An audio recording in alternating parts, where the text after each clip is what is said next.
Martes 25 de noviembre te puedes casar, embarcar. Pese a que sea martes. Viajar. No importa. 25, con que no sea 13. Eso porque el martes no te cases ni te embarques, exacto, dicen, ¿no? Sí. En el ámbito popular.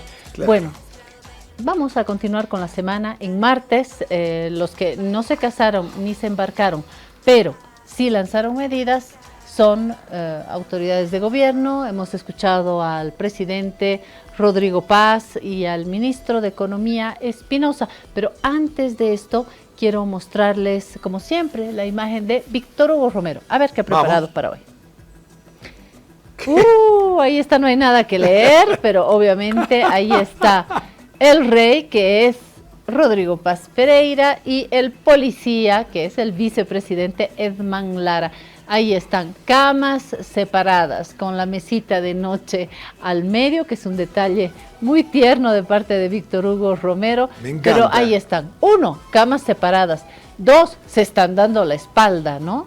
Como un matrimonio que está a punto de quebrarse. En crisis. Claro. ¿En crisis o a punto de quebrarse? Esa es la pregunta, ¿no? Sí, yo creo que es el gran tema nacional, porque esto puede tener derivaciones muy serias para la acción de gobierno.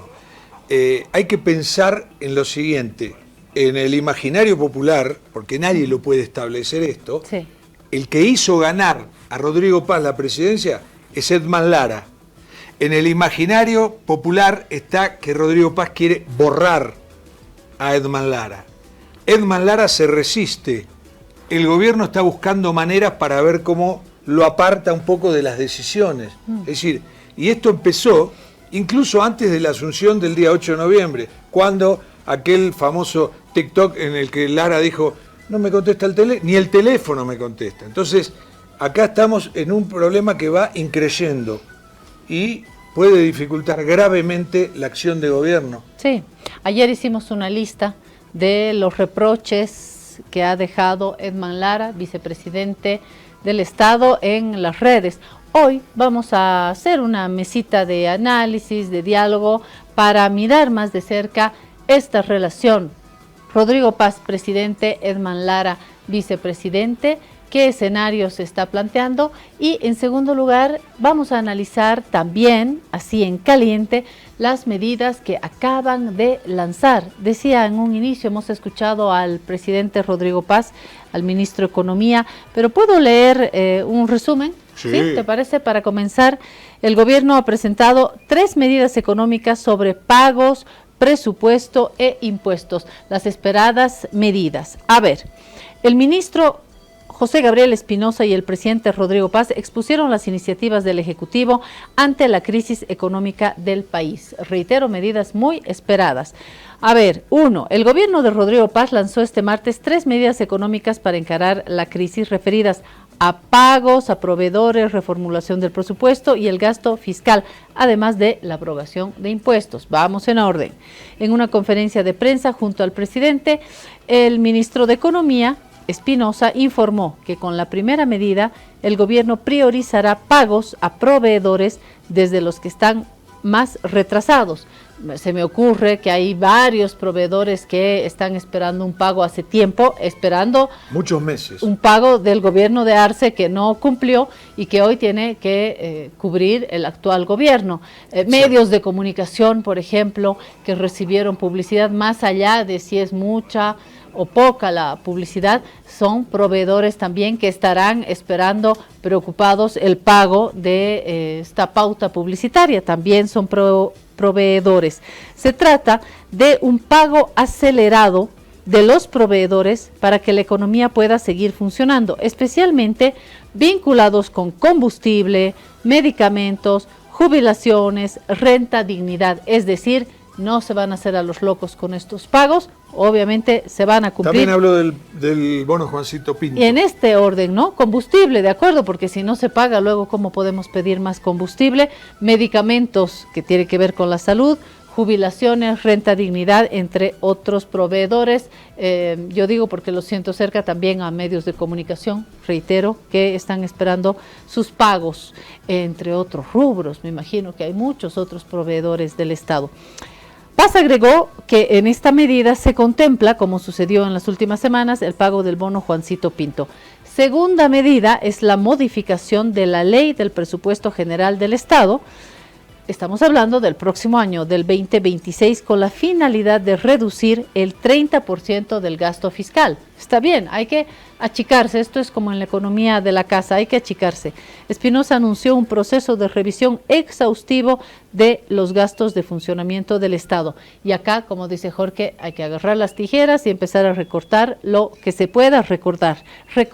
Finalmente, la tercera medida, abrogación de 4 impuestos a las grandes fortunas, transferencias financieras, al juego y a las promociones empresariales mediante la presentación de 3 proyectos de ley a la Asamblea Legislativa.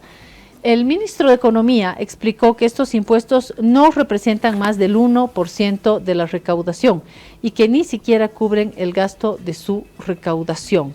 A mí me llama la atención el haber comenzado estos anuncios, el haber anunciado en esta primera fase la eliminación del impuesto a las grandes fortunas.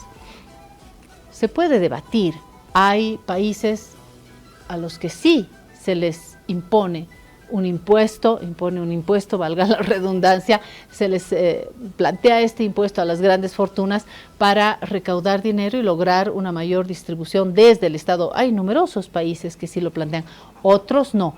¿Qué le escuché decir al presidente Paz hoy en la mañana? Que por plantear este impuesto a las grandes fortunas, capitales se han ido a países como Paraguay. Está en discusión. Hay otras lecturas que sí están de acuerdo con este impuesto porque es una manera de redistribuir, de que los que más tienen pues paguen un poco más porque concentran grandes fortunas en un mundo en el que cada vez más está concentrada en pocas manos, lo han dicho a gritos informes de Oxfam. Pero más allá de esta discusión, lo que me llama la atención es que cero estrategia comunicacional, porque no comienzas con esto, los anuncios, ¿no?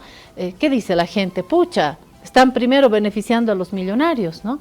Creo que no era el orden, sí. No sé, es una primera idea que me queda. A ver, en primer lugar, se esperaban muchas más medidas, un anuncio más gordo. Más contundente, ¿no? Claro, de temas estructurales que están afectando al país.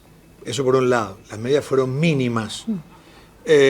Segundo, yo creo que el tema del pago a proveedores, ¿para qué? Para tranquilizar. Hay un montón de gente que está en la cuerda floja porque no cobra hace meses del Estado, que es lo que le dejó Arce a Paz. Y tiene el miedo de que con el cambio de gobierno de pronto no cobre. No lo cobre más. Exacto. Porque dice, ¿sabes? Es lo que pasa siempre. Ahora anda a cobrarle a Arce, que claro, eso es lo que se dice. Bueno, claro. Pero no, van a pagar. Bien. Eso es bueno. ¿Y para qué? Para dinamizar también un poco la economía. Exacto. Porque luego viene el gasto, ¿no es cierto? Sí. La gente consume. Con el consumo se empieza a dinamizar la economía. Pues eso por un lado. Sí. No está mal. El tema del, ¿cómo se llama? Que genera una rispidez, y a mí me parece desafortunado anunciarlo como primera medida, la quita del impuesto a las grandes fortunas. ¿Para qué? Si ahí mismo está diciendo que es una cosa insignificante, ¿para qué la quita? ¿No? Dice que el cobro de ese impuesto a las grandes fortunas, está diciendo, ni siquiera justifica el gasto administrativo que representa. Yo recuerdo que cuando el gobierno del MAS planteó esto y lo ejecutó, por ejemplo, el economista Horst Greve me dijo en una entrevista que ni siquiera era una medida que nos iba a hacer ni más ricos ni más pobres, ¿no? Pero hoy, según palabras del presidente, estamos ahuyentando inversiones, ¿no? Bueno, ahí está para el debate. No lo creo. Esto vamos a discutir más ampliamente con una de nuestras amigas. Vos hablaste de política comunicacional. Sí, la política comunicacional, esta es un acto fallido. De entrada, decirle al país que venimos a arreglar el país, le vamos a quitar el impuesto a la grande fortuna, que además decís vos mismo que es insignificante, no lo hagas. Eso por un lado. Y segundo, ayer la vocera presidencial criticó agriamente al vicepresidente. Al vicepresidente Lara. No sé, esto también. Si yo soy el vicepresidente, le digo, vos estás ahí porque yo gané. Porque yo gané. No, por yo eso no estás ahí. trataría de más bien apagar estos incendios entre lo que dice la pero vocera. ¿cómo toma semejante atrevimiento la vocera? Pero es que no habla sola, Jorge. La vocera habla con venia del presidente, ¿no? Acá otra vez volvemos a la tensión Lara, paz, paz, Lara. Por eso te decía, hemos invitado a una amiga, Susana Bejarano, para que miremos juntos, ella con sus lentes de politóloga, si esto nos va a abrir escenarios más bien positivos o no tanto, lo vamos a hacer en instantes. Pero antes quiero dar un, no adiós, un hasta siempre a otro amigo de La Guarida que se fue de este mundo material, Guido Arce. Lo lamento mucho, es para mí una noticia muy triste porque se trata de un hombre que ha aportado mucho al país, un intelectual, un teatrista, un escritor. Lo he escuchado tantas veces y siempre me he dicho, qué bien que habla Guido Arce. Uno siente la voz del intelectual, del hombre de letras, del hombre comprometido también con el país. Lo he visto en redes expresando posiciones políticas. Eso lo hace un verdadero intelectual desde el mundo del teatro, de las letras, hasta siempre a Guido Arce Mantilla. Y quiero recordar, Jorge, que estuvo acá hace poco. Qué bueno que lo invitamos a La Guarida, qué bueno que estuvimos con Guido Arce. Vamos a recordar un pedacito. ¿Lo tienen? Aparte de una voz y una posición muy originales. Sí, invadía sí. Y se imponía, ¿no? Se imponía Guido. Así lo recordamos, un pedacito. Muy fuerte. Un pedacito, a ver, en La Guarida. Que nosotros no vemos, claro, y que le sale, ¿no? Es lo que dijo. Yo estaba aquí hablando con Verónica, acá las conversaciones paralelas, sí. Claro que sí, 2 contra 2 está bien, está equilibrado. Pero me gusta lo que dijo de Borges. ¿Qué dijo? ¿No? Porque yo le dije, te está pasando lo de Borges. ¿Qué? No que se te está yendo la vista, ¿no? Sí. Y él dice, ¿qué? Pero no la vida. Es verdad. Y él ve cosas que nosotros no vemos, y él siente y sigue escribiendo. Entonces nos hace descubrir la vida desde otro punto de vista, de un sentir, porque el sentir es lo que maneja todo, absolutamente todo. Yo siento y sufro, siento y soy feliz, siento y me siento cómodo aquí. Y yo te veo eternamente joven, qué joven, qué energía, qué lúcido, qué fortaleza, Guido. Por eso no podemos dejar de escribir, no podemos dejar de actuar. Verónica dice que tienes todas las herramientas para escribir. Si no escribes es un pretexto ya. Es que estoy haciendo teatro. Perfecto. Es su gran excusa. Perfecto. Es mi gran excusa que me permite mentir, porque si el teatro es verdad, nosotros seremos sinceros, ¿no? Esa es nuestra frase. Perfecto. Guido, prometenos que volvés. No depende de mí. Depende que yo lo invite. De esta señorita. Depende de que yo lo invite. Yo lo voy a... Claro, está... Claro, no, yo he venido solo hoy día. No, tampoco estoy... no, pero... Muy bien. Ya veremos. Pero si me llaman, estoy aquí. Sí, y de hecho vamos a hacer teatro acá. Gracias, Guido Arce, Verónica Armaza. Claudia. Este es un lugar donde sí, de verdad podemos hacer teatro, en serio, prestarles este este lugar o regalarles un pedacito de la visita de Guido Arce en esta guarida y nos felicitamos. No bajaba la guardia por hasta haberlo el último traído, segundo. sí. Y es muy hermoso lo que ha dicho, ¿no? Refiriéndose a Borges también. Estaba perdiendo la vista, pero no la vida. Que seguía escribiendo, Y o sea, que seguía le dio escribiendo. el ejemplo. En esa entrevista nos dijo que para escribir él ponía la lupa sobre el teclado, no podía ver ni siquiera el teclado y tenía que poner la lupa sobre el teclado para poder escribir. Letra Pero por letra. escribió, hizo teatro hasta lo último de su presencia acá, y yo me hago eco de esto que nos decía, ¿no? Vivir es sentir. Sentir es sufrir también, y es vivir. Y vuelvo a decir lo que Jorge le dijo al final, le dijo, prometenos que volvés. Y yo quiero decirle eso a Guido, prometenos que vuelves, Guido, prometenos que no te vas a ir y que cuando te llamemos con el corazón vas a estar en nosotros. Guido es un obrero de país, ¿no? Es un obrero de la Bolivia. Pero aparte, como que los vivimos. creadores, él vive en su obra después. Gran cariño a Guido Arce y nos vamos a la pausa y hablar de política. A eso vinimos. Si te resfrías, consigue alivio de día y descanso reparador de noche con Refrianex comprimidos día y noche. Refrianex, siempre contigo en cada momento.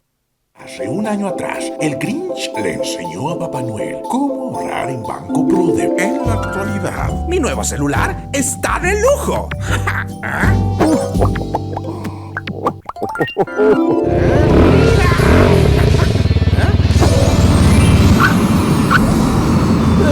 ¿Por qué? Papá Noel, cuéntame, ¿qué haces para tener más que yo? Grinchito querido, te cuento, si aprendes a sonreír. Mejor te lo cuento yo. El secreto está en ahorrar más y elegir mejor las tasas de interés. Con el DPF de Banco Prodem, tu dinero no para de crecer. DPF de Banco Prodem, con tasas de interés envidiables. ¡Oh, ahora entiendo! Papá Noel es un genio. Te digo un secretito, no se lo digas al Grinch. Abre tu DPF en línea desde tu celular o desde la compu y suma 0,5% más a tu DPF. ¡Oh, oh, oh, oh! Banco Prodem. Esta entidad es supervisada por ASFI. Praderas de Secoya, una urbanización privada con excelente ubicación y seguridad. Nuestros lotes de terreno cuentan con alcantarillado, red de distribución de agua, calles empedradas y bordillos de acera. ¿Qué esperas? Ven y construye la casa que tu familia se merece. Terra Sur, dando crédito a tus sueños. Ahora estás viendo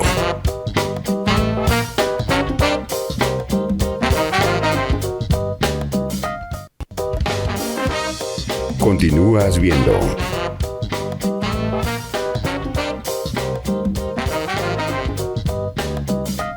Trata la gripe y la tos seca con una cápsula blanda y efectiva. Alivíate con Refrianex Tos. Refrianex, siempre contigo en cada momento. Hace un año atrás, el Grinch le enseñó a Papá Noel cómo ahorrar en Banco Prudem. En la actualidad, mi nuevo celular está de lujo.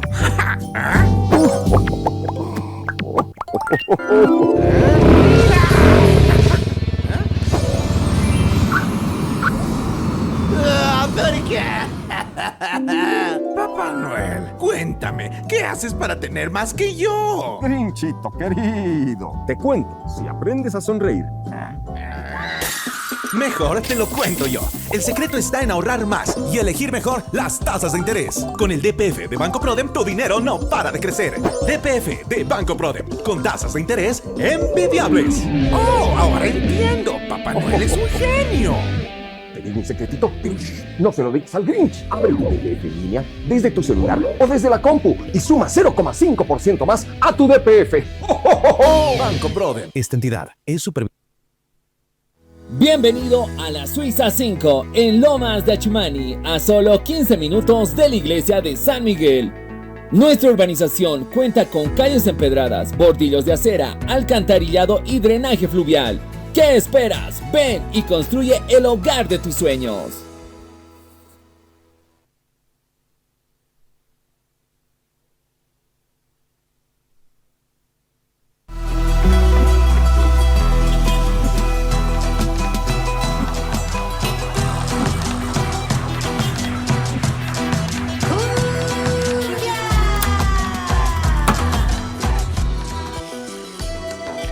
Bueno, señoras y señores, a lo que vinimos, hablar de economía, hablar de política. Hoy están en una sola página porque estamos viviendo la tensión entre el presidente Paz y el vicepresidente Lara, y al mismo tiempo acabamos de sacar del horno, no acabamos, acaba el actual poder de sacar del horno las nuevas medidas económicas, y les cuento que hemos logrado convocar a una mesa de lujo para hablar de estos dos temas. Nos sentimos contentos con Jorge de dar la bienvenida a Susana Bejarano, politóloga, y a Marcelo Silva, politólogo. Es más, dicen los chismes que Susana ha sido estudiante de Marcelo. Bienvenidos, profesor y alumna. Hola, Susana. ¿Qué tal de estudiante, Susana? Jorge, esa introducción. No, pues muy feliz, orgulloso. Voy a tomar la palabra de manera que una de las cosas dicen un buen medidor de ser un buen profesor es de que los alumnos superen al maestro. Y yo me siento muy feliz de que aquí hay una muestra de que he sido un buen profesor. Y era excelente profesor, es decir, es verdad. Aquí hay una alumna que ha superado. Era excelente profesor el Marcelo, además eran unas clases súper entretenidas. No lo era, la verdad que yo de los profesores que más recuerdo era el Marcelo, ¿no? Después inmediatamente ya me puse a hacer análisis político, era uno de mis grandes invitados, porque de verdad es esa conexión que te queda con la universidad, y a ustedes les debe haber pasado, ¿no? Cuando estabas en esta ¿Quién? casa no es hotel. Cuando estaba en esta casa no es hotel, cuando empezaba en la televisión, ahí. yo empezaba en la televisión con esta casa no es hotel, siempre estaba Marcelo de invitado, porque lógico, es decir, es con quién te has conectado en ese momento, ¿no? Y ahí sí había lo comentábamos antes, un cuerpo docente súper interesante, tenías la medio comuna que daba clases, y además tenías mucha gente muy importante dentro del neoliberalismo que se iba a caer en poco, digamos, ¿no? Pero que también estaban ahí, entonces era muy rico porque, no sé, es decir, los compañeros y los docentes que hemos tenido, cada uno muy bien formado, pero con ideas políticas igual muy diferentes. No sé y todo esto. Si es que Marcelo calculó que la alumna se iba en algún momento a la política, y no sé si es recomendable para Marcelo, por ejemplo. Yo creo que es un tema de vocación, ¿no? Te llegas a enamorar de tu objeto, definitivamente, y quieres dejar únicamente el análisis, bueno, quieres dejar únicamente de hacer análisis y entrar al tema. Pueden tener bemoles muy diversos, pero creo que el aprendizaje es increíble. Y sabes, Claudia, yo conozco los politólogos son muchos, pero el deseo de estar al medio de la política está.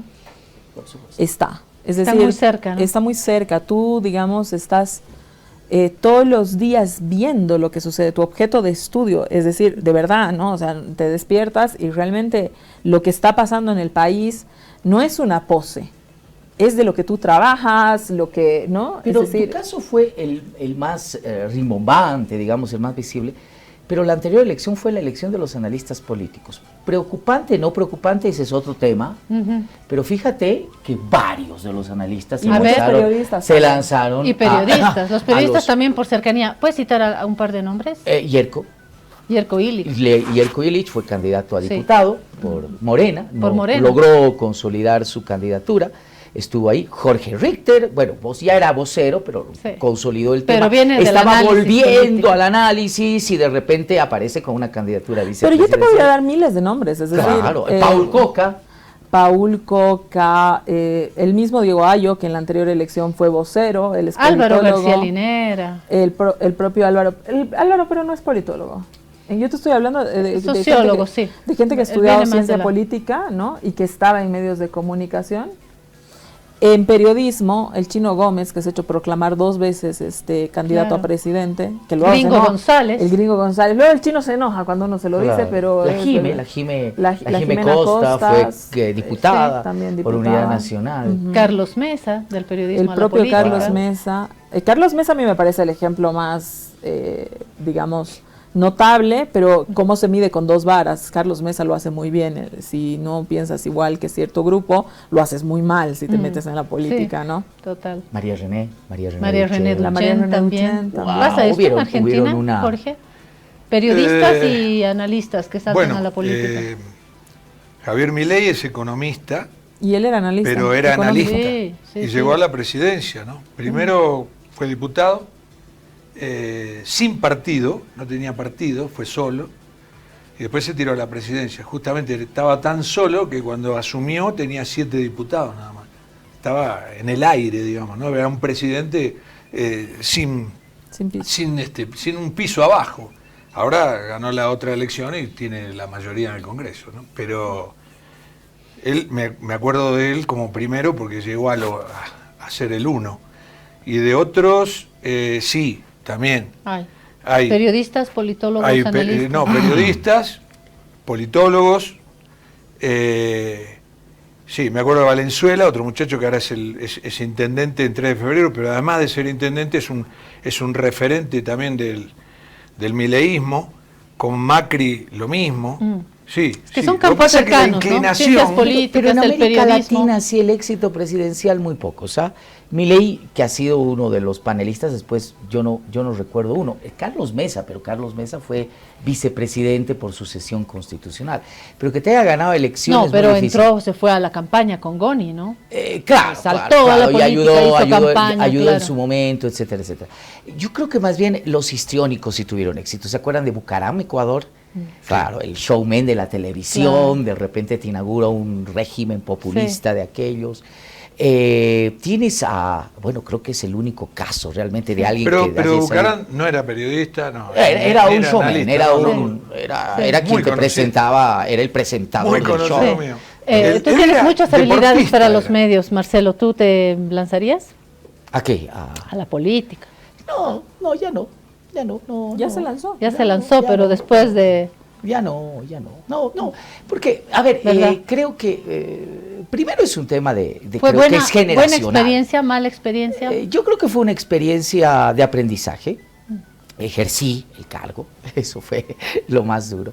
En un contexto de oposición, además, ¿no? Yo era oposición política ante un gobierno municipal muy fuerte, muy poderoso.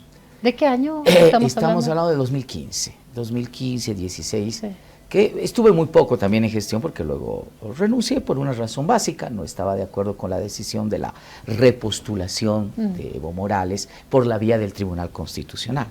Entonces el ser concejal del MAS no podía en su momento ser compatible con una posición con la cual yo estaba encontrado. Yo dije, el momento de repensar probablemente otro referéndum o hacer otra cosa, pero jamás violar la voluntad popular. Y fui clarísimo en eso, es decir, ir por la vía del Tribunal Constitucional era un error político. Vaya que a los años, ¿verdad? Eso tenía clarísima razón, era insostenible en el ámbito político, ¿verdad? Y para terminar con la ronda, Susana, ¿tú te arrepientes de haberte lanzado a la política? Para nada.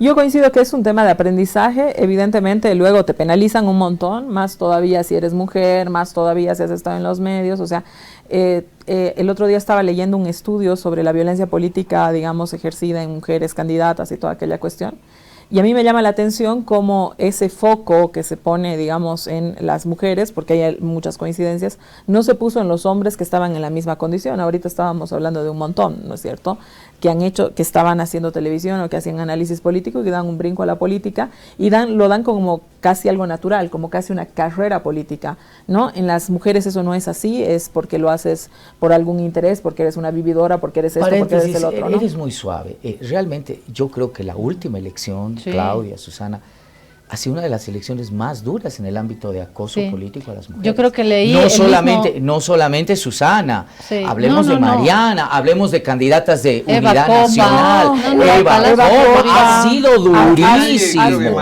ha sido durísimo, hace una elección destructiva. Susana, Mariana, Eva Copa, Azucena Fuertes, exactamente, Daniela Cabrera, Andrea Barrientos, que hoy día está de ministra, de viceministra, a esta jovencita Anaí Guzmán, la diputada de los 18 años, ¿no? Evelyn Pinaya, es decir, el acoso que ha habido, y cuando tú te fijas las retóricas, ¿no es cierto?, es, por ejemplo, ¿por qué de analista saltas? Lo que pasa es que eres vividora de la política, o intentar meterse con tu familia, produciendo datos que son mentira y toda esa cuestión, pero cuando tú miras, digamos, la lista en varones, ¿no es cierto?, muchos de ellos estaban haciendo exactamente lo mismo o estaban repitiendo, en el caso de muchas diputadas, estaban repitiendo. Y ellos eran gente, no políticos, que estaban continuando su carrera política. Las mujeres que hacían lo mismo eran unas vividoras, ¿no? Entonces a ellas las tenías que sacar del ámbito público. Y aunque hoy día tienes una asamblea legislativa con mucha representatividad femenina, porque la ley así lo obliga y toda la cuestión, ¿no es cierto? Tú tienes un ejecutivo que está replicando básicamente un poco esta figura que ha sucedido en las últimas elecciones, que es el intento sistemático de la expulsión de la mujer en el ámbito público. Cuando todos los días hay posesiones de viceministros, de los ministros y toda esa cuestión, es una machocracia que uno dice, che, ¿qué ha pasado con las mujeres? Pero tendría que acabarse, te cuento, porque la sentencia 40 de este año del Tribunal Constitucional te establece la obligatoriedad del 2030 de presentar en los binomios a hombre-mujer. Pero no solamente eso, Marce, querido, ¿no? Es decir, tú tienes, digamos, en el país una sentencia que obliga a que todos los puestos electivos, digamos, vengan paritarios. Perfecto. Como pasa en casi todos los países del mundo. Pero en los puestos de decisión, que es el otro poder, es decir, tú tienes un órgano judicial, que como viene con elecciones, ¿no es cierto?, viene paritario. Tú tienes un legislativo que como viene con elecciones, viene paritario. ¿Qué pasa con el órgano ejecutivo, que es el órgano donde se tienen que tomar las decisiones y donde hay el proceso de reproducción del poder?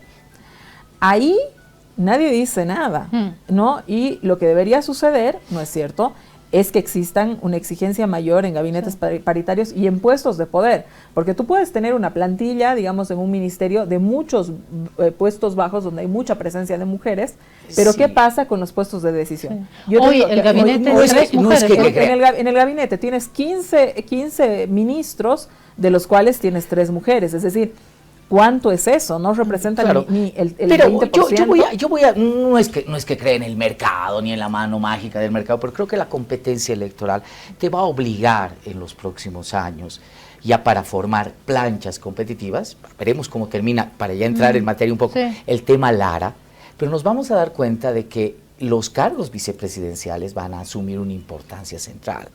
Entonces, tú necesitas preparar planchas absolutamente competitivas para el 30. Y yo creo que hay 2 escenarios fundamentales para la promoción política de las mujeres. El primero, la Asamblea Legislativa. El Rodrigo nos ha roto el mito de que los asambleístas no pueden llegar a ser presidentes. Caramba, un senador está llegando a ser presidente. Otro mito que te rompe es que los alcaldes nunca pueden llegar a ser presidentes. Mentira, un alcalde también ha llegado a ser presidente, ¿no? Bueno, pero entonces la Asamblea Legislativa... Claro, pero la Asamblea Legislativa se te va a presentar, además, en una democracia pactada, el retorno de una democracia pactada, te va a brindar pues un escenario fabuloso para la promoción, ¿no?, en el ámbito de las mujeres. Y uno diría por una dádiva generosa del patriarcado boliviano, no, sino porque necesitas para el 2030 presentar planchas competitivas. Y el segundo espacio natural de promoción de las mujeres va a ser el Ejecutivo, definitivamente.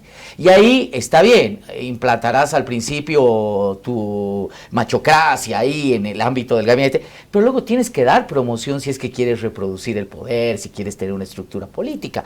La sentencia 40, bien, se reduce a cuotas, está bien. Pero no deja de ser importante, porque ahora los partidos políticos, a las buenas o a las malas, tienen que empezar a mirar la figura de la mujer para ponerla como candidata presidencial o vicepresidencial altamente competitiva. Creo que ahorita estamos recién en los gérmenes de eso. Qué buena introducción, porque hoy es el Día Internacional de la Lucha contra la Violencia, ¿no? Y una de las violencias que sufrimos, y Jorge me comenta como argentino la sorpresa de ver cuán profunda que es la violencia acá contra las mujeres, desde la política hasta sus niveles más tristes, más dolorosos, porque no tienen retorno, como los feminicidios, ¿no? Así que me parece buena la introducción. A lo que vinimos. Sí, yo una cosa quiero agregar es que tanto el periodista como el analista político no está vedado de intervenir en política. Es una persona como cualquier otra que puede surgir de otros ámbitos y llegar a la Ahora, política, incluso a la presidencia. ¿Con retorno? ¿Uno luego puede volver a ser periodista? ¿Por qué no? ¿Por qué no? Y además otra cosa, en la antigüedad, los grandes políticos de la antigüedad, acá y en Europa, muchísimos, provenían del periodismo. era una cosa bastante natural. Después se fue perdiendo eso y ahora es como que si un periodista accede a un cargo público importante es algo que está mal. No me parece que esté mal. Lo que pasa es que en el caso tuyo, Susana, uno tiene que abstraerse de las redes sociales. Si no te abstraes de las redes sociales te queman la cabeza. Claro, lo que pasa es que con el tema con el tema de lo de las redes sociales, que bien que lo mencionas y con esto acabamos sobre este tema, los estudios van contando algo también, ¿no es cierto? Es decir, las redes sociales son maquinarias que se activan, digamos, para desacreditar a alguien. Yo tengo estudios particulares, que lo que ha pasado en mi caso, se han activado maquinarias pagadas, ¿no? Para desacreditar mi nombre y toda esa cuestión. El problema que pasa, Jorge, es que en un mundo de las redes sociales, donde además tienes un Estado que no tiene ningún tipo de prevención a que esto pase, es decir, tú cuando sales a la calle, si un ciudadano te insulta, tú tienes un mecanismo legislativo y un aparato legislativo para decir, oye, tú no puedes hacer eso, yo no puedo salir a la calle que un tipo te insulte o te quiera, o te amenace o te diga una serie de cosas. Pero en las redes sociales sucede en este país, no en otros. Sucede en este país. Y lo que termina sucediendo es que aquel consumidor de redes sociales termina creyendo que algo de eso es cierto, ¿no? O sea, oye, ¿por qué dirán todas estas cosas de esta señora? No hay una evaluación de dice, porque la quiero sacar de la política, porque a ver, séntate a debatir con la señora, necesito sacarla de la política, ¿no es cierto? ¿Por qué? Porque los adversarios necesitan hacer toda una serie de cosas, etcétera, ¿no? Pero no tienes ninguna normativa, ¿no?, que evite que eso que te están haciendo y que te están haciendo a partir de la mentira y a partir de una cosa que es completamente injusta, ¿no es cierto?, el Estado pueda tener algo que frene como existe en otros países. En México existe la ley Olimpia, se está creando en todos los países, digamos, de Latinoamérica, hay una ley interamericana para frenar estos procesos de violencia, que lo que están generando es que las mujeres abandonen la política porque existen unas ideas preconcebidas sobre estas mujeres ejecutadas por maquinarias que están llevadas adelante por una estrategia que la piensa una persona. No es que la piense el algoritmo funciona, pero vos cuando activas ese algoritmo, entonces ahí hay un tema que es de una de las violencias más grandes y que, como lo ha dicho Marcelo, esta elección ha sido probada, ¿no es cierto? Y que el Estado mira al costado porque casi que a los señoros que están en la política no les interesa que haya una competencia femenina, y mejor si las expulsan de esa manera, desacreditando a las mujeres, metiéndose con su familia, metiéndose con su honra, mentándoles, digamos, lo mínimo, hurgando sobre una vida emocional, además, de la cual normalmente mienten, ¿no? Entonces es tremendo lo que sucede. ¿Verdad? Y a discutirse todavía, ¿no? Tenemos mucha tela. Nos deja tela también los anuncios del presidente Rodrigo Paz Pereira y su ministro de Economía, así que a tiempo de decirle a Marcelo que he dejado su agua al lado de la máquina de escribir. Ay, gracias. Esa es agüita para Marcelo y qué Susana bueno, lo tiene adelante. Gracias. Una vaquita preciosa. Sí, son mis tacitas, Jarro, nuestros jarritos del mercado. Sí. Cuando estemos mejor parados les vamos a invitar, no sultana. sé, una sultanita. Una sultanita. Claro, sí. Sultana. Sí. Marcelo, ¿qué tal las medidas? Yo creo que Rodrigo está cumpliendo lo que nos había dicho. La elección, si tú quieres, en el ámbito económico estaba diferenciada en dos tipos de caminos que iban a tener el mismo fin, ¿no? Un ajuste económico mayor, un giro, un viraje en el ámbito de norte económico, ¿no? Dejábamos la economía neo-keynesiana, postestructuralista, paréntesis, comentario, economía social, ¿no?, etcétera, etcétera, a ir a una economía de libre mercado, un poco más reductiva del Estado. El camino de Paz, que logró ganar las elecciones, especialmente en segunda vuelta, era gradualista. El de Tuto, la propuesta era shock, ¿verdad? Tomamos las medidas en los próximos 2 meses, esto está solucionado y ya está choqueado. El de Paz era gradualista. Yo creo que lo que hoy nos dice es una metidita así chiquitita de pata de lo que va a hacer, ¿no? Bien chiquitita, pero bien chiquitita, porque fíjate, el único anuncio que a mí me parece trascendente es la reducción del gasto fiscal, ¿no?, que va a ser reformulado en el nuevo presupuesto general del Estado. Es un tajo. Estamos hablando de 30%. La pregunta al ministro fue, a ver, desglósenos el 30%. ¿Dónde va a cortar? Porque ahí, claro, ahí pueden entrar varios ítems. El primero que te puede sugerir es el tema del gasto en la subvención a los carburantes, que sería un ítem indispensable para reducir el gasto público. Claro. Pero ya, no te ha dicho eso todavía, ¿no? Ha dicho, sí, va a venir, vendrá, no sabes cómo va a venir ni cuándo va a venir, ese es el tema central. Pero hay otra vía que también el ministro ha reconocido, y eso pasa por un achicamiento fundamental al gasto en el gasto corriente. El gasto corriente significa indudablemente la reducción de pago de gastos y salarios. Eso significa, ¿verdad?, que nos estamos aproximando ya a una decisión de cierre, ¿no?, de gran parte del funcionamiento de esta maquinaria estatal pesada. ¿Cómo se va a traducir eso? ¿Cuántas empresas estratégicas se van a cerrar? Esa es la pregunta que habría que hacer. El segundo elemento es, ¿van a pasar algunos servicios a un proceso de privatización? Es decir, el Estado se va a deshacer. Por ejemplo, estoy pensando en BOA, ¿no?, que podría ser una candidata perfecta como para iniciarse un proceso de privatización. Eso solo lo que hemos visto hoy día es simplemente esto, ¿no? Es decir, ahí está la puntita del zapato. Miren, aquí está el gran anuncio, porque la reducción de los impuestos, muy bien lo decía el presidente y muy bien lo decía el ministro, no tienen un impacto mayúsculo en la generación de ingresos.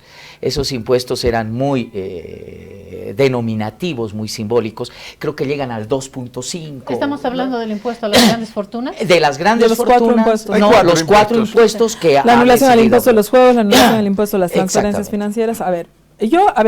Voy a coincidir un poco con Marcelo en el sentido de que evidentemente no, la promesa no era una promesa de un shock, ¿no? Sin embargo, básicamente Rodrigo en todos sus discursos y qué sé yo, te anunció una transformación. Entonces la gente estaba esperando un shock. Sí. Aunque tú no hayas prometido un shock, ¿no es cierto? Luego, en los discursos, cuando te has instalado, a la gente que has puesto, digamos, asesorándote económicamente, era básicamente lo que sistemáticamente venían diciendo que era lo conveniente. Yo creo que cuando se encuentran con el Estado, ¿no?, tenían muchas ganas de levantar la subvención al día siguiente, pero te encuentras con el Estado y no puedes responder cómo vas a hacer para frenar la inflación. Claro. Porque está todo bien, ¿no? Es decir, tú puedes decir, vamos a levantar la subvención a los carburantes, pero la respuesta de cómo esa subvención se levanta a los carburantes y no te genera inflación, nadie nos la ha dado. Es decir, ni atisbos. Uno leía al ministro de Economía, ¿no?, que en el artículo que sacó, y no menciona ni siquiera la palabra crisis. Entonces, lo he reconocido hoy en la conferencia de prensa. Susana, exactamente eso lo tenés que prever antes. Cuando ganan ya en primera vuelta, Espinosa estaba en el candelero para ser ministro de Economía. ¿Hace cuánto? No, eso fue el 17 de agosto. Y de hecho pasa algo más, Jorge, ¿no? Espinosa dice, nadie puede entrar al Estado sin conocer el Estado, ¿no? Entonces, bueno, resulta que con Guitarra había sido... Agregado. Resulta que con Guitarra había sido una cosa distinta. Reducción del gasto fiscal, a mí me parece interesante saber qué van a hacer con el gasto fiscal, ¿no es cierto? La reducción del 30% en un Estado que, aunque tenga muy mala prensa, ¿no es cierto? Y aunque a veces nosotros nos encontramos a veces en el aeropuerto un tipo que te revisa el pasaje y el siguiente te lo vuelve a revisar, ¿no? Y ahí te dices, bueno, hay supernumerarios que te mueres. Es que no hay supernumerarios que te mueres. Este no es un Estado tan grande. Y eso hay que ponerlo sobre la mesa.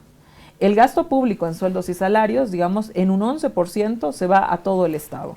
En un 14%. El otro 86% se gasta en seguridad del Estado, que tiene que ver con militares y policías, se gasta en salud, maestros, y se gasta en educación. Supongo que el recorte no viene por ese lado. Entonces, ¿cuánto, digamos, vas a reducir? Yo creo que va por la subvención. Por eso, pero te digo, ¿no? Es decir, mucho se habla de los supernumerarios, porque esto lo han hablado, tenemos que reducir esos ministerios, que no sé qué. Yo he visto crecer ministerios. Tú habrás visto reducir ministerios, pero yo he visto crecer viceministerios, ¿no? Y además fortalecer mucho el Ministerio de la Presidencia, convertirlo casi en un supraministerio, sin ningún tipo de especialidad. Todo lo que me sobra más o menos venga acá, porque yo lo voy a manejar, ¿no es cierto? Entonces, hoy día, cuando nos dicen vamos a reducir esto, claro, es casi gracioso decir voy a eliminar el impuesto a las grandes fortunas y que además reconozco que el impuesto a las grandes fortunas no me aporta nada. Pero hay una cosa un poco chistosa, ¿no es cierto? El presidente dice, van a venir ahora los dólares porque no hay impuesto a las grandes fortunas. Pero si no te aporta un peso. Si vos mismo dices que no te aporta un peso, claro, que no es relevante, entonces ¿cómo van a venir los dólares? Te puede espantar, Las grandes fortunas no salieron del país porque... porque... el presidente que capitales se han ido a países como Paraguay. Un ratito, ahí voy a ir, ¿no es cierto? A lo que ha dicho el presidente. Precisamente, en Paraguay no existe un impuesto a las grandes fortunas, pero existe un impuesto a la renta personal. Existe un impuesto a la renta empresarial. Entonces, no es que no hay impuestos. Se llaman de otra forma, pero no es que no existen impuestos. Y está bien, digamos, que esas retóricas funcionen para decirle 3, 4 cosas a la gente, pero nosotros que analizamos esta cosa, nos toca investigar un poquitito más. Entonces, ahí es una tontería el tema de los impuestos a las grandes fortunas y en realidad beneficia solamente a un grupo de privilegiados. Es decir, en todos los países modernos del mundo ponen impuestos a las grandes fortunas porque es un mecanismo de redistribución de la riqueza. Los impuestos en las grandes fortunas en los Países Bajos son altísimos. Claro, se reirán en nuestra cara en el porcentaje pequeño que nosotros cobramos a las grandes fortunas. Cuando quieres ser un primer mundo, digamos, ¿por qué no emulas esas cosas del primer mundo? Luego, tienes impuestos a la anulación de los juegos, luego anulación al ITF, ¿no es cierto?, a las transferencias financieras, pero hoy día ¿quién tiene dólares? ¿De dónde vas a sacar ese impuesto? Si como José, vuelve a ser nominal. Vuelve a ser nominal. Luego, el tema básico es de que creo que... Perdón, Marcelo, y para darte la palabra, en la introducción decíamos con Jorge que comunicacionalmente no ha sido muy hábil anunciar esto, porque ¿qué le llega a un ciudadano o ciudadana común? Pucha, están facilitando la vida a los millonarios. Entran y lo primero que hacen es facilitar la vida a las grandes fortunas. Claro, porque tú dices, mira, anulación al impuesto a las promociones empresariales, ¿no? Es decir, si no te aporta en nada, si no te estabas recolectando nada, etcétera, ¿por qué? Exactamente, yo coincido contigo. Comunicacionalmente aquí, ¿a quién estás beneficiando? Pero a la gente, espérame un ratito, de las grandes fortunas. 2, impuesto a los juegos, ¿no? O sea, ahí no, chao la regulación, ¿qué cosa tiene que hacer? O sea, no sé si las grandes mayorías de Bolivia, digamos, nos vamos de ludópatas a todo lado, es decir, no tiene ningún sentido. 3, espérame un ratito. Anulación a las transferencias financieras. ¿Quiénes son los que tienen los dólares en este país? Son los únicos que pagan. Bueno, la gente hoy día no tiene dólares, no hay dólares. 4, anulación al impuesto a las promociones empresariales. Amigos, todos estos impuestos no son para las grandes mayorías, no son una cosa que le rentaba mucho al Estado, pero acomodan a los amigos, que son los empresarios, porque no vamos a decir otra cosa, y ahí yo creo que todo el país coincide conmigo, que por lo menos huele a un gobierno de empresarios. Lo es. Yo digo que en general las medidas fueron escasas. La gente esperaba un paquete de medidas mayor, esto por un lado. Y segundo, son todos recortes y no hay ninguna medida que hable de reactivación. Eso es lo que la gente está esperando. Yo pienso que hay factores económicos, factores sociales, factores políticos, así rapidito. El primer elemento es el tema del gradualismo, ¿no? Definitivamente sabíamos que con paz iba a haber gradualismo. Es más, una de las primeras señales básicas ya de asinceramiento, el tema crediticio. Es decir, hay para bicicletear todavía un poco de tiempo, hay completo dominio de la Asamblea Legislativa, se vienen montones de créditos, hoy el mismo presidente lo ha asegurado, las próximas semanas tenemos el primer desembolso del crédito de la CAF. Listo. Eso te alcanza, por ejemplo, para garantizar el pago de carburantes por una buena cantidad de tiempo. Estamos hablando de un mes. Eso ya es más que suficiente para mantener... Una pequeña línea en eso, pero es un crédito que va a seguir pagando la gasolina de un gran empresario que tiene su auto y paga gasolina subvencionada con un 30% que sale a contrabando. Nos seguimos prestando... Y un 10 al agro. De acuerdo. Y un 10 al agro. Y un 10 a la minería. Pero estoy de acuerdo con eso. El problema esencial, no sé, pero te da tiempo. Te da tiempo de dos cosas. A mi criterio, establecer nítidamente un plan de contingencia social. que creo que el gobierno tiene que tenerlo. Es imposible entender el tema de medidas de gran alcance si no tienes plan de contingencia social. Totalmente. Es decir, eso sería absurdo, eso es tirarte un balazo en los pies, porque ahí sí estarías jugando tu estabilidad política, tu gobernabilidad y todo lo demás. ¿No? Ese es el primer elemento. Yo creo que lo que se está afinando es eso, por dónde vamos, ¿no? En el impacto de las medidas que se van a tomar y cómo se tienen que tomar. El 30% a mí me avisa más o menos del levantamiento de una subvención, pero sectorializada. No va a ser un levantamiento general de la subvención. Entonces, ¿cómo vas a poder manejar eso? Que igual va a tener un efecto inflacionario. Hoy día lo ha reconocido el mismo ministro. Vamos a levantar la subvención de carburantes, inmediatamente se va a dar un efecto de la inflación. Eso hay que manejarlo en el efecto de contingencia social. Eso es lo primero que creo que el gobierno está preparando. El segundo elemento es ajustar los elementos de gobernabilidad social. La gobernabilidad política por demás la ha conseguido, tiene la Asamblea Legislativa, puede aprobar lo que le da la gana, en este momento nadie le va a mirar el feo. La principal oposición visible que tiene el gobierno de Rodrigo Paz se llama Edman Lara, ¿verdad? Después no hay más. No es poco, pero es su oposición política, realmente su elemento de fiscalización más agudo, ¿verdad? Es típico, ¿no? Es típico. Cuando Arce se fue, yo dije, nadie lo pudo haber hecho mejor. Arce se encargó de deshacer todo lo que tenía que deshacer y lo hizo muy bien. No, pero y también en cooperación con Evo, digamos. Claro, ¿no? De acuerdo. En cooperación con Evo en el sentido con Evo, con Andrónico y todos los amigos. No creo que con Andrónico, porque yo creo que el hecho de restar la posibilidad de tener una presencia institucional en la Asamblea, y Andrónico participaba en las elecciones, por lo tanto, él no resta esa posibilidad. Cerraré la idea para que no se vaya. El tema básico es, creo que ese es el segundo elemento. Creo que el gobierno de Paz está afinando lo que significa la gobernabilidad social. En este momento, creo que tiene un lobby muy interesante y una presencia empresarial, definitivamente. Y especialmente destinada a fortalecer el crecimiento del empresariado oriental. Nítido, eso no hay dónde esconderlo. Esos son sus aliados, igual que Unidad Nacional, es el sostén político del gobierno, así Samuel lo niegue, ¿verdad? Entonces creo que ese es el segundo elemento. Pero a esto se le suma algo. Y ahora, ¿cómo va a manejar alguien que yo no sé si realmente está con un libreto en el ámbito de ser el expectante más grande de esas medidas de corte de ajuste económico, y es su vicepresidente? El problema con Lara, y ya robándome esto para entrar en materia, no sé si se resuelve con 6, 7 ministerios.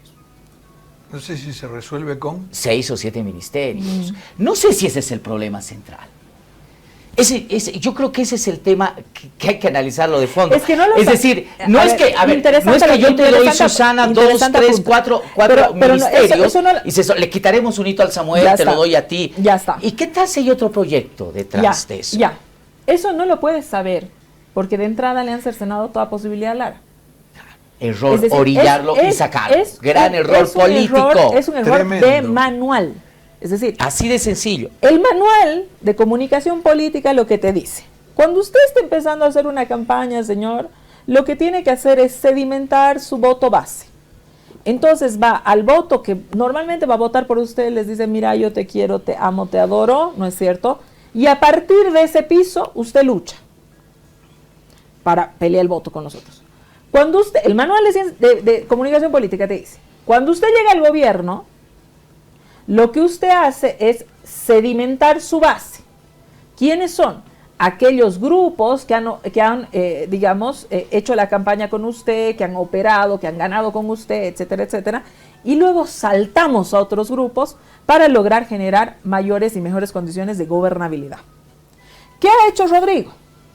Este grupo de apoyo base lo salta, ¿no es cierto? No sé si lo da por hecho, etcétera, no sé, que eso es lo que le pasa por la cabeza, ¿no es cierto? Y se va directamente al otro grupo para generar gobernabilidad. Hoy día Rodrigo no gobierna con la base de su proyecto, el que le ha dado la victoria electoral, más allá sea Lara, no sea Lara. Esa base de proyecto político, esa base, digamos, de organización, no sé si organizaciones sociales, de organización que le ha dado la victoria, él la salta, ¿no es cierto? Y se va directamente a los otros grupos donde normalmente en el manual básico son el segundo punto. Rodrigo, el primer día de las elecciones va al segundo punto, obviando el primero. Entonces deja descolocado al primer grupo. Lara no es por loco, aunque todos los medios de comunicación quieran agendar que Lara es loco, Lara no es por loco que está teniendo una reacción. Está teniendo una reacción política. Porque él ha ganado las elecciones al lado del señor Rodrigo Paz. Más aún que estudios de opinión salen y le preguntaron al votante del PDC por qué votó, mayoritariamente contesta por Lara. No es una opinión de Susana, es un estudio de opinión. Hecho con metodología, como se hacen los estudios de opinión. Bien. Entonces, este señor lo que está haciendo es reclamando el espacio que la democracia le ha entregado. Y que el señor Rodrigo Paz, por alguna absurda razón, ¿no es cierto?, no se lo está dando. Luego dice, bueno, Lara se lo nota con ganas de poder. ¡Claro! Porque él ha ganado las elecciones para reproducir el poder. Para eso uno va a las elecciones, para reproducir poder. ¿Qué pasa? La propuesta de Edman Lara era, miren señores, yo voy a reformar este estado cochino porque es un estado cochino y no sé qué, y hay corrupción y la corrupción está inserta por todo lado. Para cumplir esa promesa electoral, él no solamente necesita la Asamblea Legislativa, necesita ser parte del cuerpo ejecutivo para poder ejecutar esa promesa de campaña. Pero Susana, eso no ha estado medido ya desde la primera vuelta. A ver, más allá de las encuestas que siempre les he sacado palo y aquí mismo. Obviamente después de la primera vuelta, Rodrigo y Edman Lara iban a ganar esa elección. Era muy difícil que eso se modifique. Menos para las encuestas. Eso ya para la segunda vuelta estaba casi cantado. Sí, pero entonces, menos para las encuestas, Marcelo. Sí, no, las encuestas... 8.4 arriba a... Bueno, pero más allá de ello, a mí me parece que esto charla...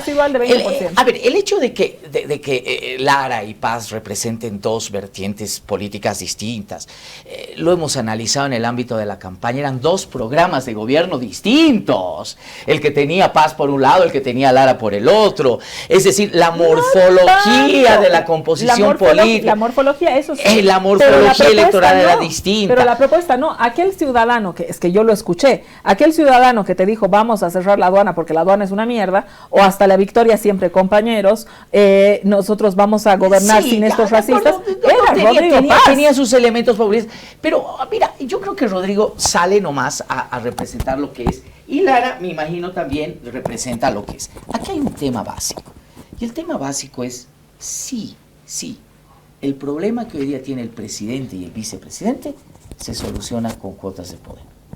Ahí me da la impresión que no. Pero no lo sabes, porque las cuotas de poder ahora, no se las han dado. ¿Cómo podías haber hecho eso? Primer elemento, y es de manual de política, tráelo al vicepresidente. Dale cuota de poder. ¿Por qué razón? Porque lo peor que puedes hacer es tener un vicepresidente que se deslinda de la responsabilidad o corresponsabilidad de gobierno. Correcto. Hay dos casos en la historia del país donde eso ha sucedido y el final no ha sido feliz. ¿Sabes quién?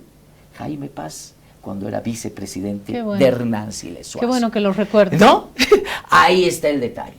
Jaime era vicepresidente. No tengo nada que ver con el doctor Siles ni con sus medidas. Yo no soy responsable. Y el segundo fue Carlos Mesa, que también dijo, el Goni mata. El Goni vaya por su lado. El Goni es el que ha matado. El Goni es el que hace. Yo, nada que ver. Es más, yo siempre estoy anticipando que ese no es el camino.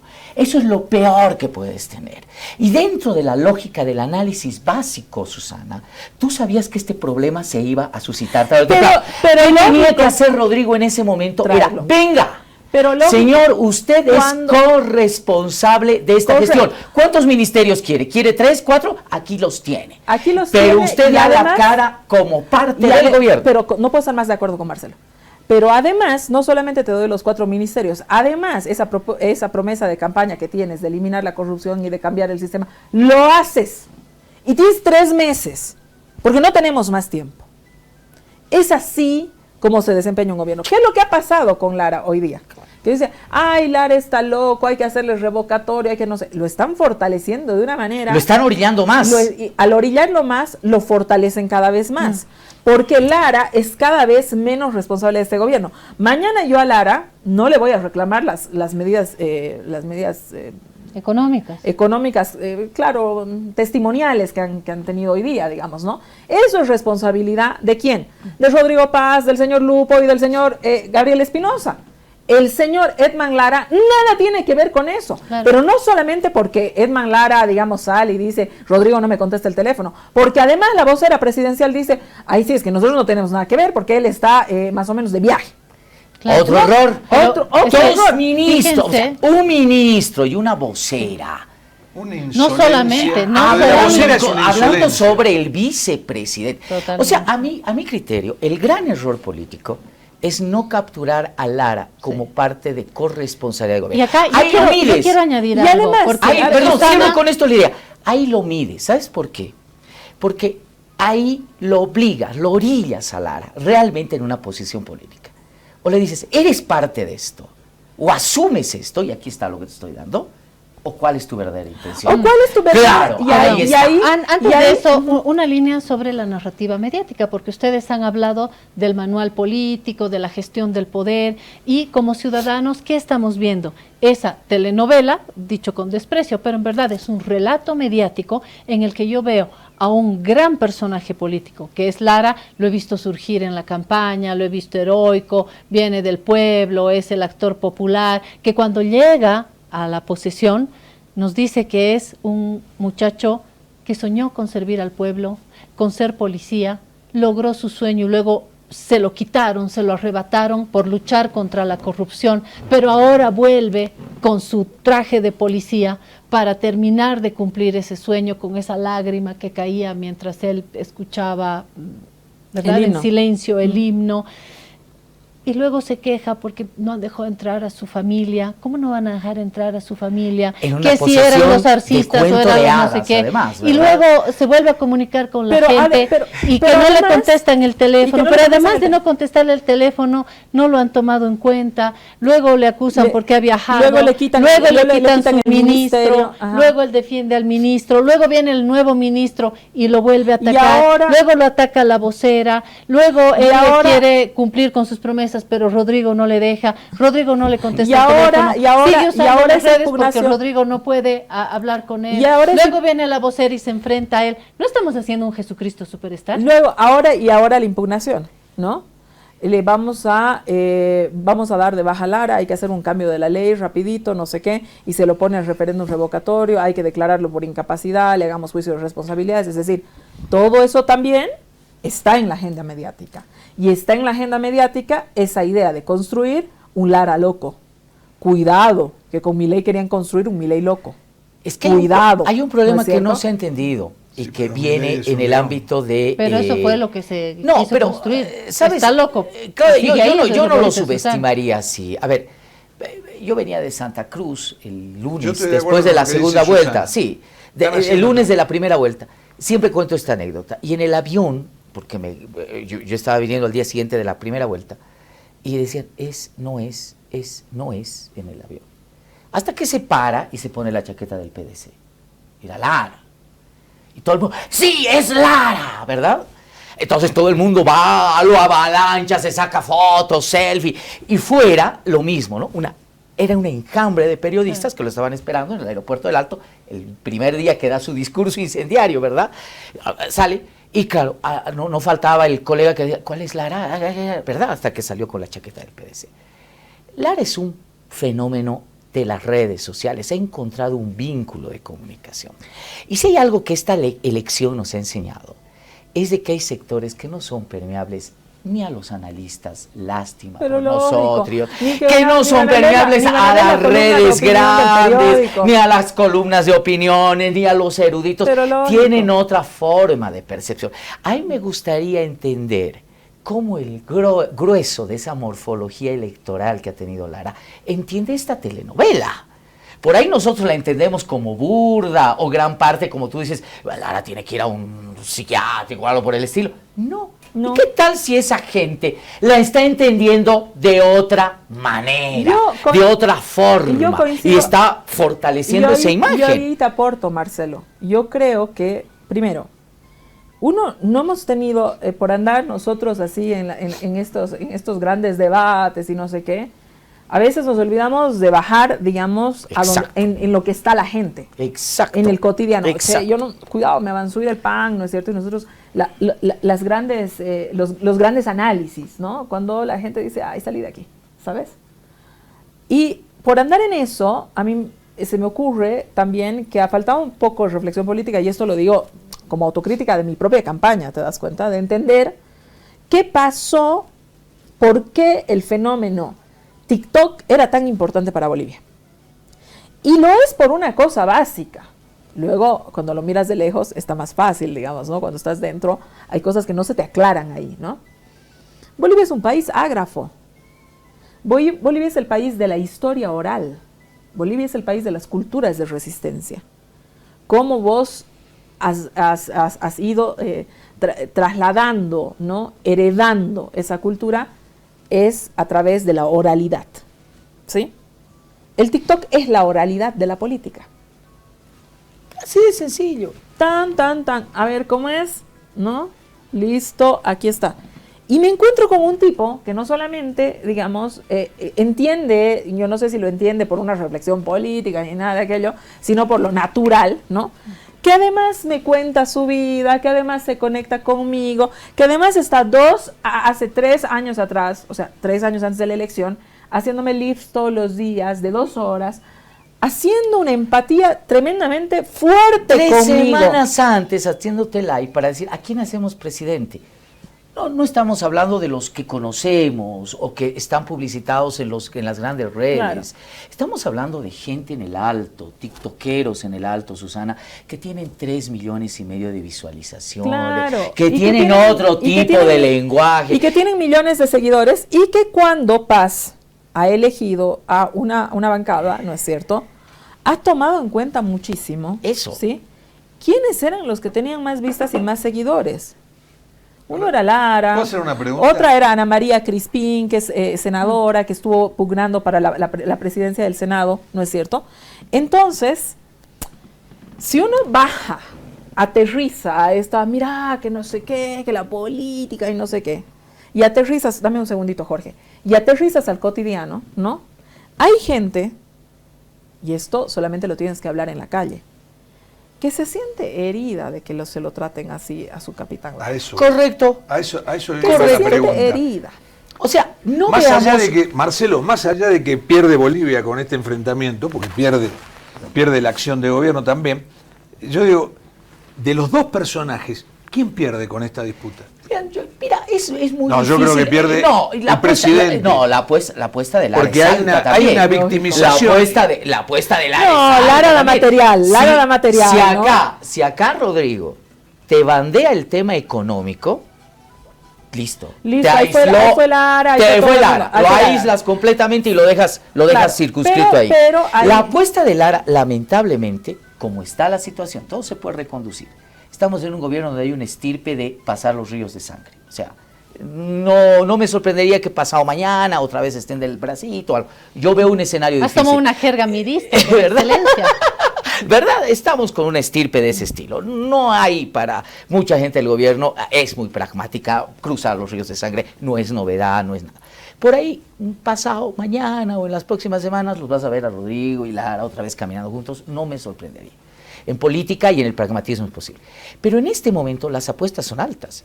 Quieras o no, Lara está apostando a la diferenciación con el gobierno, y esa diferenciación con el gobierno solo tiene un camino, que al gobierno le vaya mal. Es decir, si yo me he diferenciado, si yo estoy fuera de esta fiesta, él es el organizador, mejor si le va mal. Y esa es una apuesta alta. Es decir, por ahí no le va mal, por ahí las medidas tienen éxito.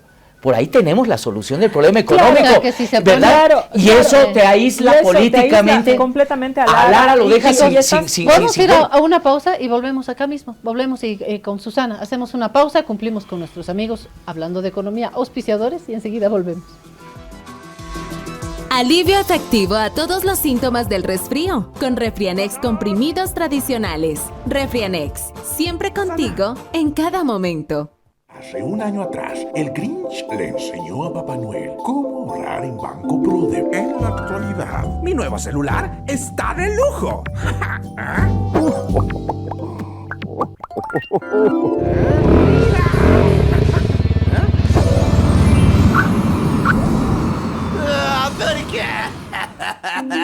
Papá Noel, cuéntame, ¿qué haces para tener más que yo? Grinchito querido, te cuento, si aprendes a sonreír.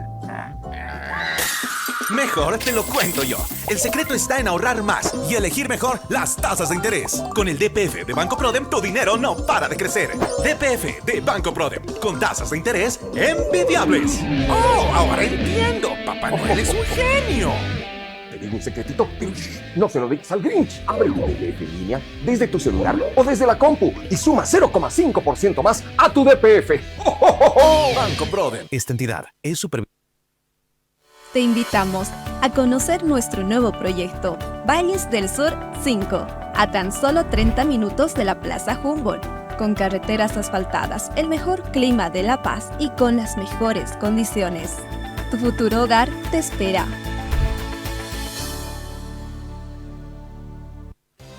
La Navidad se vive, se siente y se saborea con San Gabriel, el panetón que siempre acompaña tus momentos más felices.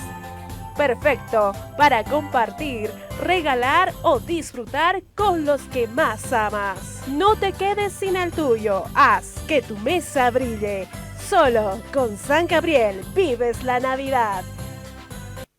Si te resfrías, consigue alivio de día, descanso reparador de noche y fortalece tu sistema inmune con Refrianex sobres día y noche. Refrianex, siempre contigo en cada momento.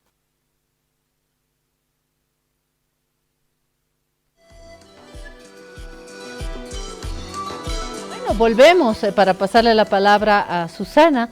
Lara también ha mostrado que algo de la calle tiene, ya hubo manifestaciones un poco allí, un poco allá, con esos letreros que decían es nuestro voto, ¿no? No se olviden que estamos detrás de eso. ¿Qué va a primar más? ¿La mega historia, este gran relato de Lara o hacer las medidas que corresponden por ahora con mucho algodoncito, con mucha agua tibia? Mira, yo creo que esto puede todavía dar todavía muchos capítulos de la novela, dicho con desprecio, dicho con curiosidad, como quieras mirarlo, ¿no es cierto? Porque realmente todavía... 1800 días todavía. Porque todavía no tienes el ajuste hecho. Ya está. Entonces hoy día son medidas testimoniales que para, digamos, congraciarte un poco con los empresarios y ya está, ¿no? Pero realmente el ajuste no está hecho. Hoy día has quedado bien con Dios y con el diablo. No le has tirado gasolinazo, por lo tanto el sector popular y de clase media está tranquilo, ¿no es cierto? Porque no vas a tener inflación, etcétera, ¿no? Y has hecho unas cositas testimoniales para darle un guiño a la empresa.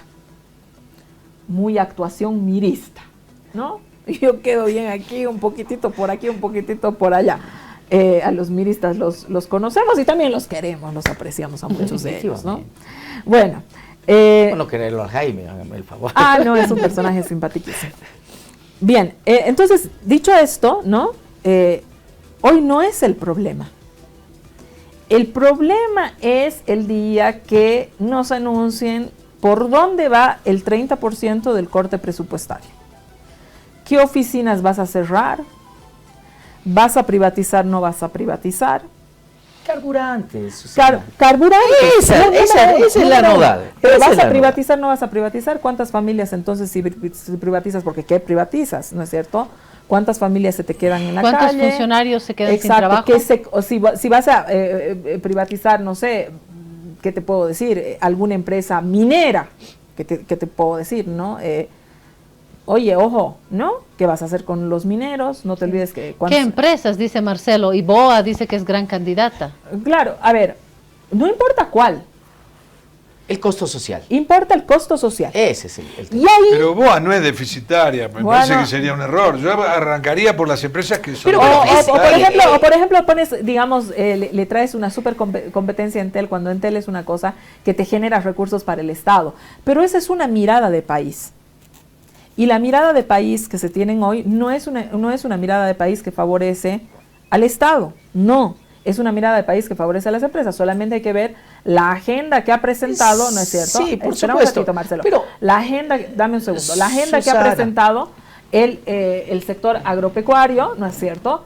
Y si esa agenda se cumple, la de los 10 puntos, Dios mío, esa genuflexión no la hemos visto ni con Banzer. No, pero a ver, yo creo que el tema político, Susana, el tema político central. Termino con esta idea. Hoy día la novela va a continuar. Vamos a ver cómo termina de perfilarse el gobierno. Lo que hoy día hemos visto es un poquitito por allí, un poquitito por allá, en términos de resumen, nada, ¿no es cierto? El día que cortes, que tomes las medidas, ahí es donde Lara podría ser importante. ¿Por qué? Por lo que tú dices, hazte corresponsable conmigo, y también por otro factor, como él sí tiene base, apoyando a lo que dice Jorge, ¿no es cierto? Como él sí tiene base, tú necesitas un interlocutor que te ayude, ¿no es cierto?, a poner paños fríos con esa base, ¿no es cierto?, y que te socialice, si vos quieres, esas medidas sociales, etcétera, etcétera. Si tú no tienes eso, vas a tener al interior de tu gobierno, ¿no es cierto?, alguien que te estampe. Yo creo que ese es el camino. Ahora, el gran problema de un corte de gobierno como el que tiene Rodrigo Paz es el momento en que se toman los ajustes. Ahí coincide. Pero, ¿qué va a pasar en el ajuste? En el ajuste se va a visibilizar algo que creo que todos están esperando para configurar el cuadro político. Ahí vas a conocer la real oposición política y vas a conocer a tus reales aliados. Ese es el momento clave. El hecho de bancarte un ajuste político, ahí sí te va a permitir visibilizar nítidamente. Volvamos a Zabaleta. Los momentos de crisis son los momentos de visibilidad de quién es quién, ¿verdad? Tú haces el tema de ajuste, ahí vas a ver quiénes son los reales aliados del gobierno, que van a tener que salir a pechar y a dar cara por esos temas de ajuste. Y ahí vas a conocer la real oposición política o aquella oposición política que se está germinando. De ver qué pasa con Lara. Porque hoy día lo que tienes va a ser una novela de mal gusto, de buen gusto. Lara tomó oposición, y ese es el gran tema. Pero es lo que vos decías, Marcelo. Es decir, el gobierno está a tiempo de recuperar la relación con Lara. Uno no sabe, quizás sí. Vos no sabes cuál es la operación política. Claro, no sabes si entregándole 6 ministerios de Lara va a estar más tranquilo. Es que eso no lo sabes porque no lo has hecho, ¿entiendes? Pero lo has orillado, ese es el gran problema. Lo has orillado ahora, de tal manera que el momento que tomes las determinaciones políticas, si no tienes un Lara responsable contigo, lo que tienes es el primer actor de oposición ahí. Claro. Yo creo que no es tarde para recuperar. Yo creo que hay que medirlo a Lara. ¿Y sabes cuál es la mejor manera de medirlo a Lara? Es lo que habíamos hablado al principio. La mejor manera de medirlo a Lara es, oye, ¿qué reformas quieres hacer? ¿Cuánta parte del gabinete quieres tener en participación? Venga. Pero tú te haces responsable de este gobierno. Así no tiene costo político, eres Lara. Parte de este gobierno. ¿Y por qué no lo hizo? hizo? Y si me caigo yo, te caes tú, compañero. Así de sencillo. Pero no lo hizo hasta ahora. No, es que yo creo que todavía es una mirada. A ver, voy a apelar a lo que he visto hasta ahora. Es una mirada muy sectorial y muy hiperpresidencialista. No, y también hay una mirada social. Por supuesto, por eso te digo sectorial. Sectorial, es decir, un ratito, a nosotros nos toca esto, que entre comillas, se nos fue arrebatado por 20 años. Ah, sí, el discurso de... No, ahora sí se nos toca a nosotros. Nosotros tenemos llegó, ¿verdad? Y esto no hay que soltarlo.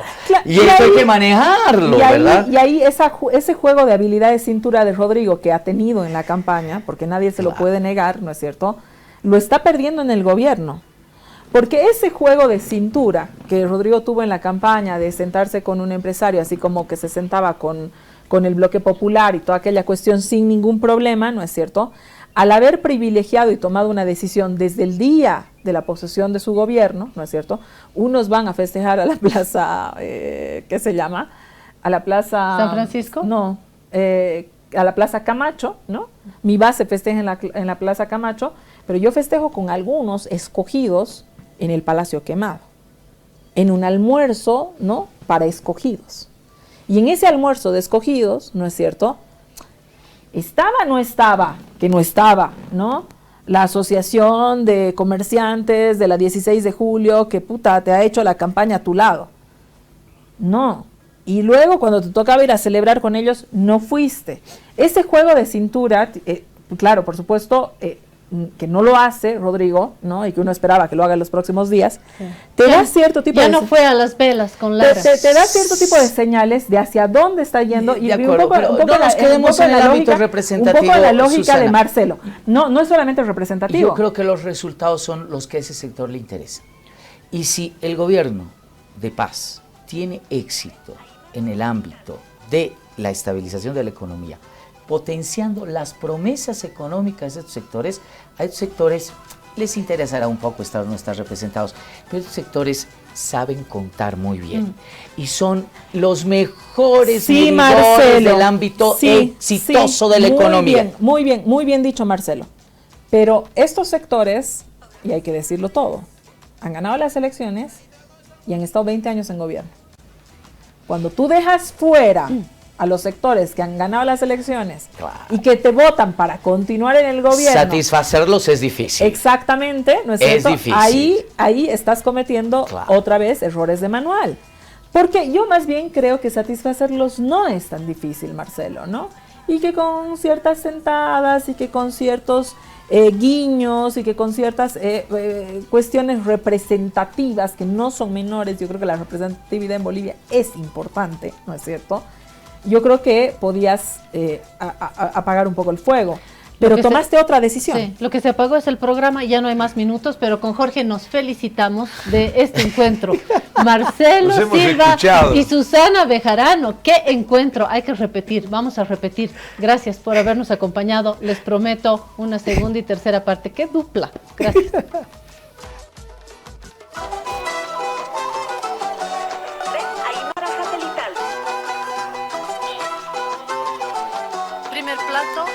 Radio Cutipa.